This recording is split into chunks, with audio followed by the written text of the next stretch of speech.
अस्सलाम वालेकुम स्टूडेंट्स, कैसे हैं आप लोग। Chapter number 12 aldehyde and ketones, और आज हम डिस्कस करने लगे हैं ऑक्सीडेशन ऑफ कीटोन्स। कल हमने एल्डिहाइड को डिस्कस किया, आज हम कीटोन को डिस्कस करेंगे। तो सबसे पहले हमारे पास आ जाता है ketone does not undergo oxidation reaction. ये इजीली नहीं देता है, क्यों? क्योंकि कार्बन कार्बन बॉन्ड जो है वो स्ट्रॉन्ग होता है। ये कार्बन कार्बन बॉन्ड है सी और ये सी, ये स्ट्रॉन्ग है, इसे ब्रेक करना हमारे लिए क्या हो जाएगा, मुश्किल हो जाएगा। तो ये माइल्ड ऑक्सीडाइजिंग एजेंट के साथ भी रिएक्शन नहीं देगा, बल्कि ये किसके साथ देगा, स्ट्रॉन्ग ऑक्सीडाइजिंग एजेंट के साथ। कल वाले लेक्चर में मैंने आपको माइल्ड ऑक्सीडाइजिंग एजेंट के बारे में बताया और स्ट्रॉन्ग ऑक्सीडाइजिंग और रिड्यूसिंग एजेंट के बारे में बताया। तो इसके बाद नेक्स्ट हमारे पास आ जाता है इसका रिएक्शन कैसे हो रहा है। ये सिर्फ स्ट्रॉन्ग ऑक्सीडाइजिंग एजेंट के साथ रिएक्शन देगा, जिस तरह हमारे पास पोटेशियम डाइक्रोमेट है, सल्फ्यूरिक एसिड है, जो मैंने कल लिखा था। एसीटोन है CH3, ये एसीटोन है, ये है सिमेट्रिकल। और सिमेट्रिकल कीटोन वो होते हैं, सिमेट्रिकल मतलब सेम। यहाँ पर देखिएगा C डबल बॉन्ड O, वो कहता है कार्बोनाइल ग्रुप के दोनों साइड पर अगर सेम ग्रुप आ जाते हैं तो वो होगा सिमेट्रिकल। अगर कार्बोनाइल ग्रुप के दोनों साइड पर सेम ग्रुप नहीं आते तो वो होगा अनसिमेट्रिकल। ये कार्बोनाइल था, तो इसके दोनों साइड पे यहाँ पर ये देखिएगा, ये कार्बोनाइल है और कार्बोनाइल के इस साइड पर इथाइल ग्रुप लगा हुआ है और इस साइड पर मिथाइल ग्रुप लगा हुआ है। कार्बोनाइल के अगर दोनों साइड पर सेम ग्रुप ना हो तो वो होता है अनसिमेट्रिकल कीटोन। अगर दोनों साइड पर सेम ग्रुप लगे हुए हों तो वो होता है सिमेट्रिकल कीटोन। तो ये दोनों जो है वो सेपरेट देंगे रिएक्शंस। सिमेट्रिकल कीटोन जो होगा वो कैसे रिएक्शन देगा, एसीटोन जो है वो ऑक्सीडेशन होगी इसकी। अब यहाँ पर रिएक्शन कैसे हो रहा है वो यहाँ पर देखिएगा, CH3 C double bond O और यहाँ से एक हाइड्रोजन रह जाएगा, इस तरह रिएक्शन होगा। ये जरा देखिएगा, CH3 C double bond O CH3, इसका मतलब ये हुआ कि यहाँ से दो हाइड्रोजन निकल जाएंगे, यहाँ से दो हाइड्रोजन निकल जाएंगे। ये दो हाइड्रोजन यहाँ से जब निकलेंगे तो ये क्या बन जाएगा, CH3 C double bond O और यहाँ पर हमारे पास क्या आ जाएगा, OH, इसके साथ आकर अटैच हो जाएगा OH। ये बॉन्ड सारा का सारा हो जाएगा ब्रेक। इधर बच जाएगा हमारे पास, यहाँ पर जो चीज बचेगी वो बचेगी CH2। अब CH2 क्या काम करेगा, वहां पर दो ऑक्सीजन जो थे वहां पर 3 ऑक्सीजन है, जो 2 ऑक्सीजन होंगे वो बाकी बच जाएंगी। अब 2 ऑक्सीजन जो होंगी, ये 2 ऑक्सीजन जो है ये क्या काम करेंगे, इसके साथ रिएक्ट करेंगे तो हमारे पास फॉर्मिक एसिड जो है वो क्रिएट हो जाएगा। ये फॉर्मिक एसिड हमारे पास इस तरह जो है वो क्रिएट हो जाएगा। CH3 C double bond O, यहाँ पे यहाँ से बॉन्ड ब्रेक होगा, यहाँ पर एक और ये एक ऑक्सीजन इधर से आएगी तो बन जाएगा CH3 C double bond O OH और यहाँ पर CH2 बच जाएगा क्योंकि एक हाइड्रोजन इसके साथ जाकर अटैच हो गया। तो CH2, ये CH, दो यहाँ पर हो जाएंगे, दो यहाँ पर ऑक्सीजन बचे थे, एक ऑक्सीजन कार्बन के साथ और दूसरा ऑक्सीजन भी कार्बन के साथ जाकर क्या हो जाएगा, बॉन्ड बना लेगा। तो एक एसिटिक एसिड बनेगा, दूसरा फॉर्मिक एसिड। जब हम सिमेट्रिकल लेंगे तो दो डिफरेंट एसिटिक एसिड बनेंगे, जब हम अनसिमेट्रिकल लेंगे तो दो सेम एसिड बनेंगे। ये भी याद रखिएगा, जब हम कीटोन की ऑक्सीडेशन करवाते हैं अगर सिमेट्रिकल कीटोन है तो दो डिफरेंट एसिड बनेंगे, और अगर हम अनसिमेट्रिकल लेंगे तो हमारे पास सिमेट्रिकल जो है, हमारे पास सेम जो है वो एसिड जो है वो प्रोड्यूस होंगे। यहाँ पर भी रिएक्शन सेम वैसे का वैसे ही होगा जैसे नीचे हो रहा था। इसके बाद आइडेंटिफिकेशन ऑफ कार्बोनाइल कंपाउंड्स की अगर हम बात करते हैं तो हम जिस कंपाउंड के अंदर कार्बोनाइल है वो हम कैसे आइडेंटिफाई कर सकते हैं, उसका मेथड क्या है। अब कार्बोनाइल हमें पता है एल्डिहाइड के अंदर है और कीटोन के अंदर है। सबसे पहले हमारे पास आ जाता है 2,4-डाइनाइट्रोफिनाइल हाइड्रोजन टेस्ट। ये टेस्ट हम कैसे करते हैं, ये दोनों एल्डिहाइड और कीटोन दोनों देते हैं और इसका जो हमारे पास प्रेसिपिटेट आते हैं या तो येलो आएंगे या रेड प्रेसिपिटेट आएंगे। येलो या रेड प्रेसिपिटेट आएंगे तो ये हमारे पास आ जाएगा 2,4-डाइनाइट्रोफिनाइल हाइड्रोजन, जो पीछे मैंने आपको पहले करवाया था अमोनिया डेरिवेटिव के अंदर। इसके बाद सोडियम बाइसल्फाइड टेस्ट है, ये भी दोनों देते हैं, वाइट प्रेसिपिटेट इसके आते हैं। Tollens test, silver mirror test, ये आप कैसे करवाते हो, यहाँ पर 2-3 क्राइटेरिया है। एक टॉलरेंट टेस्ट है, एक फैलेंसिलेशन टेस्ट है, थर्ड जो है वो बैंडिफिकेशन टेस्ट है। ये तीनों टेस्ट जो है ये एल्डिहाइड देता है, कीटोन नहीं देता। ये तीनों टेस्ट एल्डिहाइड देगा और कीटोन नहीं देगा। अब एल्डिहाइड अगर होगा तो तब ये रिएक्शन होगा, अगर एल्डिहाइड नहीं होगा तो रिएक्शन नहीं होगा, नो रिएक्शन। अब reaction Tollens test, Tollens reagent क्या चीज है? टॉलरेंट रिजेंट ये आप खुद प्रिपेयर भी कर सकते हो और ये प्रिपेयर हुआ लैब में भी पड़ा होता है। ये दोनों का भी सिल्वर नाइट्रेट और अमोनियम हाइड्रोक्साइड दोनों का अगर मिक्सचर हो तो वो हमारे पास होता है Tollens reagent. Tollens reagent lab में पड़ा होता है, अगर नहीं मिलता तो खुद बना ले, इनको इसके साथ मिक्स कर दे, ये 1 मोल हो और ये 3 मोल हो, मिक्स करेंगे तो आपके पास टॉलरेंट रिजेंट बन जाएगा। टॉलरेंट रिजेंट क्या काम करेगा?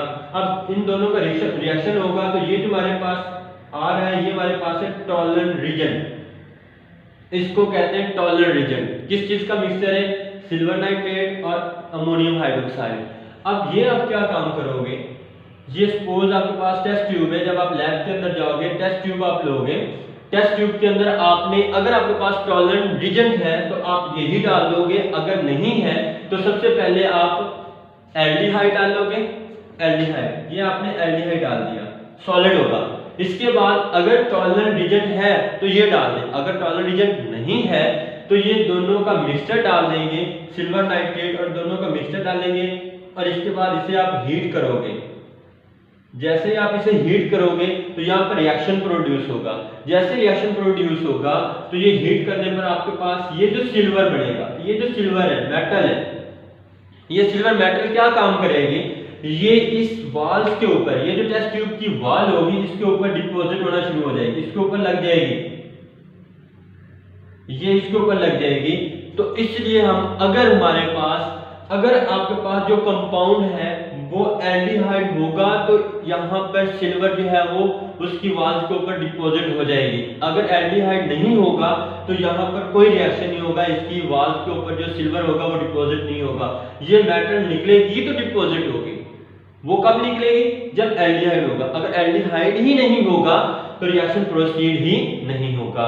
इसके बाद फेलिंग सॉल्यूशन टेस्ट है।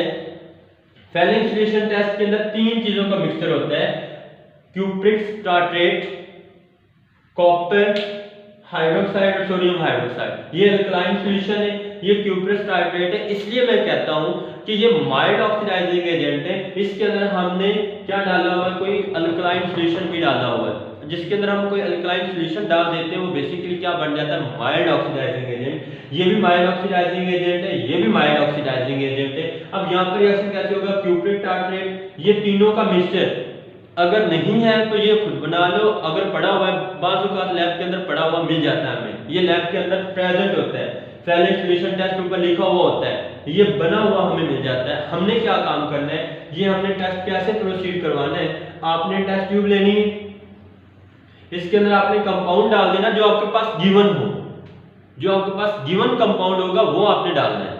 अब जैसे आपने ये कंपाउंड डाल दिया, अब इसके ऊपर आपने डालना है फेलिंग सॉल्यूशन।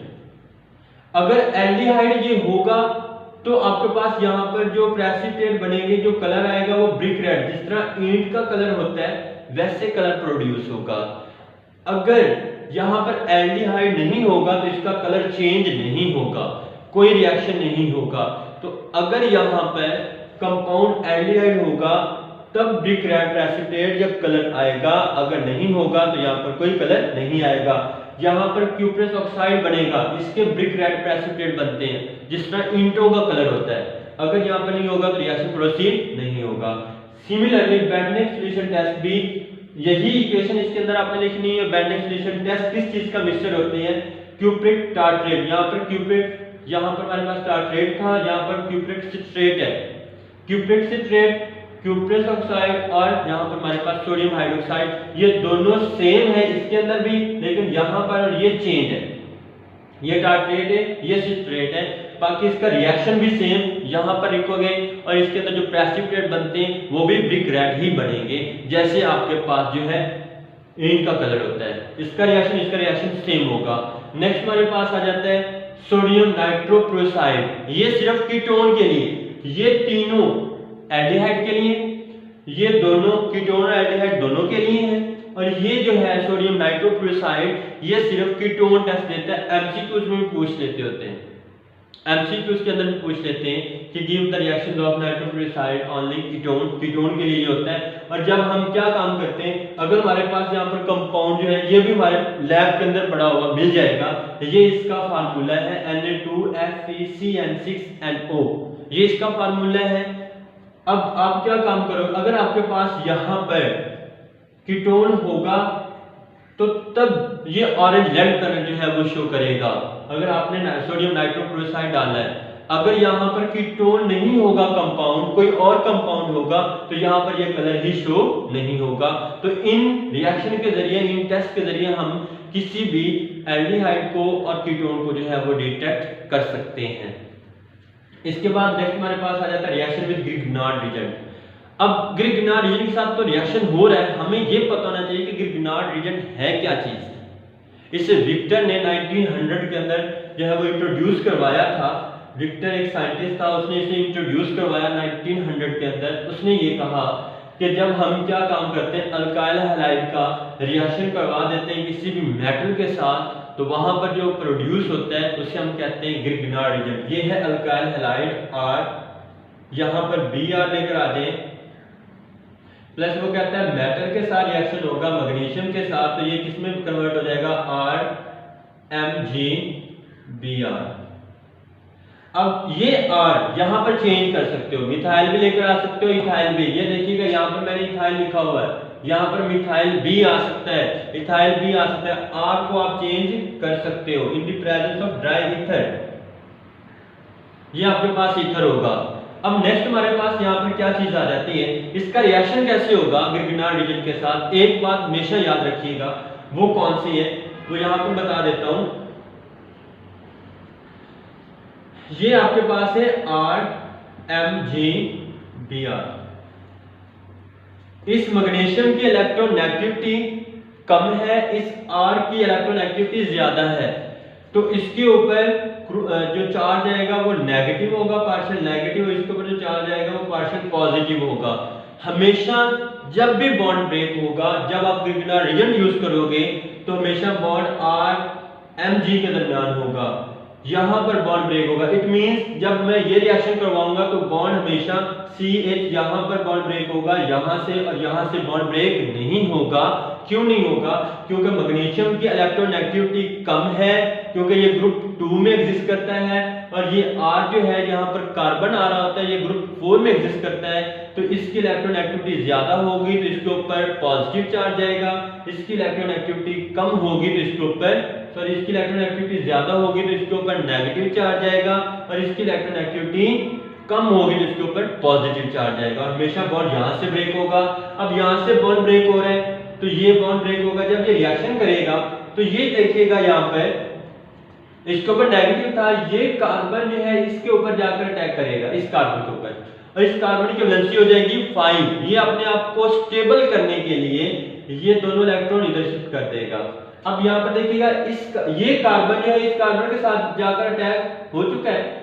जब ये इस कार्बन के साथ जाकर अटैच होगा तो इट मींस ये कार्बन इसके साथ जाकर अटैच हो रहा है, तो ये कार्बन इसके साथ ऑलरेडी 2 हाइड्रोजन लगे हुए हैं, 1 2, मैंने वही अटैच कर दिए, और ये कार्बन जो है इसके साथ आकर अटैच हो रहा है तो CH3 CH2। इसके बाद यहाँ पर ये 2 बॉन्ड इधर शिफ्ट हो रहे हैं, तो ये नेगेटिव आ रहा था, ये O नेगेटिव आ जाएगा, यहाँ से बॉन्ड ब्रेक होकर MgBr जो है ये इसके साथ अटैच हो जाएगा, MgBr। अब इसके बाद हम क्या डालेंगे, इसके अंदर वाटर डालेंगे। अब हम वाटर को इस तरह लिख सकते हैं HOH, ये वाटर है। यहाँ पर H3O पॉजिटिव इसलिए लिखा है क्योंकि एक हाइड्रोजन इसने ईथर से लिया हुआ है, वो बाद में उसके अंदर जो है वो कन्वर्ट हो जाएगा। अब यहाँ पर क्या होगा, यहाँ से बॉन्ड ब्रेक होगा, यहाँ से बॉन्ड क्या हो जाएगा, ब्रेक हो जाएगा। अब जैसे यहाँ से बॉन्ड ब्रेक होगा तो ये जो आपके पास नेगेटिव होगा, ये इस तरह, ये जो इसके साथ जो इसके ऊपर पॉजिटिव आ जाएगा, तो हाइड्रोक्सिल इसके साथ जाकर अटैच हो जाएगा, क्या बना देगा, OH। यहाँ से बॉन्ड ब्रेक होगा, ये OH इसके साथ जाकर अटैक होकर क्या बना देगा, OH, और प्लस यहाँ पर MgBr अटैच हुआ है, ये ऑक्सीजन ऑलरेडी था, और यहाँ से एक हाइड्रोजन इसके साथ जाकर अटैक होकर क्या बना देगा, H। तो ये आपके पास था। ये कौन सा बना है? 1 प्रोपानॉल। 1 प्रोपानॉल का क्या मतलब है? ये प्राइमरी अल्कोहल बना है। जब भी आप फॉर्मेल्डिहाइड यूज करोगे तो प्राइमरी अल्कोहल बनेगा, जब आप एसिटाल्डिहाइड यूज करोगे तो सेकेंडरी अल्कोहल बनेगा। उसका रिएक्शन भी सेम वैसे का वैसे ही होगा, सिर्फ चेंज कहां पर आएगा? यहां पर CH3 लगा दें, यहां पर ये देखें CH3, यहां पर भी CH3, तो ये एसिटाल्डिहाइड होगा, जस्ट इसका नाम जो है वो चेंज हो जाएगा। तो इसका रिएक्शन भी सेम ही होगा एसिटाल्डिहाइड का, उसमें फर्क नहीं होगा। यहां पर भी CH3 लगा दें। मैंने कीटोन के साथ यहां पर रिएक्शन किया हुआ है, कीटोन के साथ भी रिएक्शन वैसे का वैसे ही होगा। यहां से बॉन्ड ब्रेक होगा, जैसे यहां से बॉन्ड ब्रेक होगा, ये क्या काम करेगा? ये कार्बन इस कार्बन के ऊपर जाकर अटैक करेगा। इसके साथ ऑलरेडी 2 CH3 लगे हुए हैं, वो 2 CH3 ये आ जाएंगे, ये C जो है इसके साथ आकर CH3 CH2 इसके साथ आकर अटैच हो जाएगा और इस कार्बन की वैलेंसी ज्यादा हो जाएगी तो ये इधर शिफ्ट कर जाएगा, यहाँ पर नेगेटिव और यहाँ पर पॉजिटिव आ जाएगा। अब ये क्या काम करेगा? वैसे ही वाटर के साथ रिएक्ट करेगा, यहां से बॉन्ड ब्रेक होगा और यहां पर क्या आ जाएगा? OH, वाटर से OH आएगा और इस ऑक्सीजन के ऊपर क्या बन जाएगा? ये इस तरह बनेगा ना MgBrO नेगेटिव, और ये जो वाटर का हाइड्रोजन होगा वो इसके साथ आकर अटैच हो जाएगा, MgOH Br आ जाएगा। तो ये हमारा आज का लेक्चर था। लेकिन यहाँ पर एक बात मैं और बता देता हूँ, यहाँ पर टर्शियरी अल्कोहल बनता है। जब हम कीटोन की करवाएंगे तो टर्शियरी अल्कोहल बनेगा, जब हम एसिटाल्डिहाइड की करवाएंगे तो सेकेंडरी, और इसके बाद जब हम फॉर्मेल्डिहाइड की करवाएंगे तो प्राइमरी अल्कोहल बनेगा। ठीक है बेटा, अल्लाह हाफिज़।